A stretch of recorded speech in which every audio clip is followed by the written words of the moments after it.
Hi, gabi na friends. Ito si Myoxy. May ginagawa sila dito sa kay Myoxy.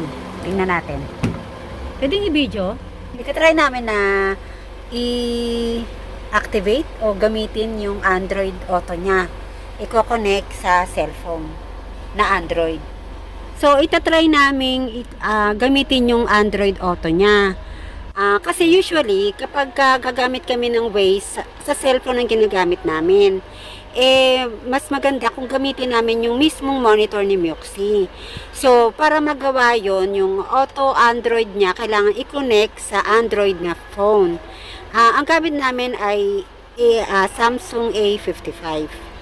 Okay? So, kailangan, yan, pag ilalagay mo yung kable niya, ayan, pag saksak mo dyan, automatic dapat yan ay mag-change yung monitor. So, ayan, lumabas na yung parang niya, yung parang base niya. Yung cellphone, palagi kasi nalalaglag.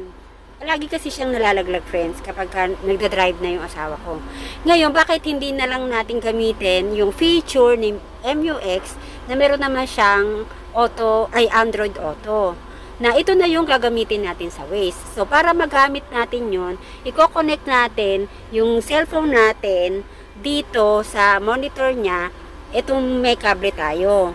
Ngayon, kung ano yung pag kakabit mo nung cable dito, kung ano yung latest na app na ginamit mo, siya yung magre-reflect agad dito sa monitor. Pero kasi, kumbaga, nalipat dito yung monitor ng cellphone mo. Para masubukan natin ito, ayan, try natin yan. So, halimbawa, magse-search tayo ng ng lugar. Bawa yan. Dahil na napindot na namin halimbawa, itong Robinson's Galleria, pipindutin mo na lang yan. Pero kung halimbawa, ibang lugar yung gusto mong i-search, di ba? Magta-type ka dito. Pwede kang mag-type. Yan, lalabas ka. Pero kung halimbawa, sa Robinson's Galleria talaga tayo pupunta, ayan. So, pipindutin mo lang yan. Ayan. So, lumabas na yung parang map niya. And then, kung yung driving mode ka na, start mo lang siya. Ganun. Oh, ayan, di ba?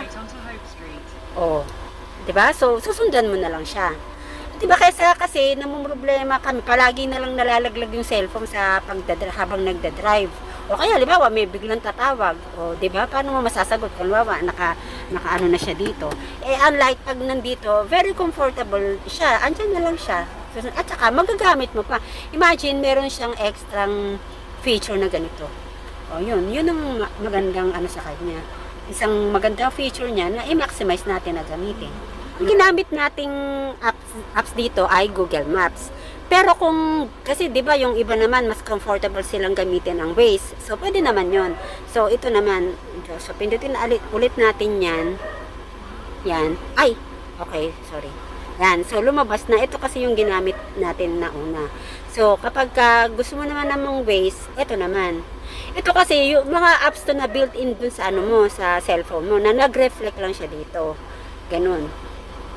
Pero syempre, hindi lahat ng apps na nasa cellphone mo magre-reflect dito, kasi kung ano lang yung compatible kay Android Auto na apps, yun lang ang kaya niyang i-reflect dito. So, pag i-waste naman ang tinry natin, yan. So, pindutin mo yan. Ayan. So, ayan. Asan yung search? Robinson.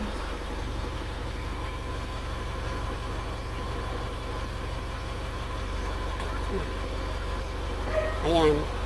Okay, so ganun din. Halimbawa, Robinsons din. Ayan. Halimbawa, yan yung inano mo. Okay. Sa parking room. So, tara. Okay, so, ayan na. So, parang hindi mo na nilagay kung saan ka. Diba, kung from or to. Kumbaga, iso-search mo na kung saan ka talaga pupunta. Tapos, matik na kung saan ka galing. Nandyan na siya. Alam na niya. Okay? So, yun lang, friends. Sana may natutunan kayo kahit na hindi naman expert yung nag-share. Good luck. Salamat.